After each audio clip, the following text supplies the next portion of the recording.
Hello বন্ধুরা, টলিপাড়ায় আপনাদের স্বাগত। আজকে কথা বলবো স্টার জলসার জনপ্রিয় সিরিয়াল চিরসখা ধারাবাহিককে নিয়ে। চিরসখা এখন জমজমাট। চিরসখার টিআরপির তালিকা দেখলেই বোঝা যাচ্ছে দর্শক ঠিক কতটা পছন্দ করছে চিরসখাকে।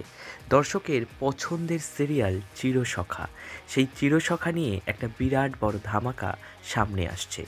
আপনারা অনেকেই হয়তো এবার দেখতে পাবেন কোর্টের মধ্যে কমলিনী এবং বর্ষার লড়াই হচ্ছে, যেখানে ধুমধুমার হবে এপিসোডগুলো।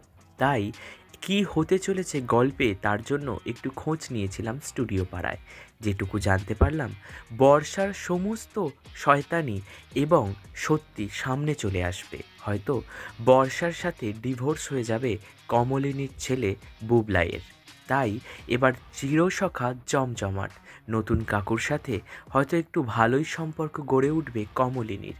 হয়তো সিরিয়াল যেহেতু, তাই খুব একটা হ্যাপি ফ্যামিলি দেখাবে না, কারণ টিআরপি কম আসতে পারে। তাই কিছু কিছু টুইস্ট অবশ্যই গল্পে নিয়ে আসবে এবং গল্পে বর্ষার সমস্ত সত্যি সবার সামনে আসবে। এই খবরটি পেয়ে আপনারা ঠিক কতটা এক্সাইটেড আমাদেরকে জানান, আর দেখতে থাকুন, শুনতে থাকুন টলিপাড়া।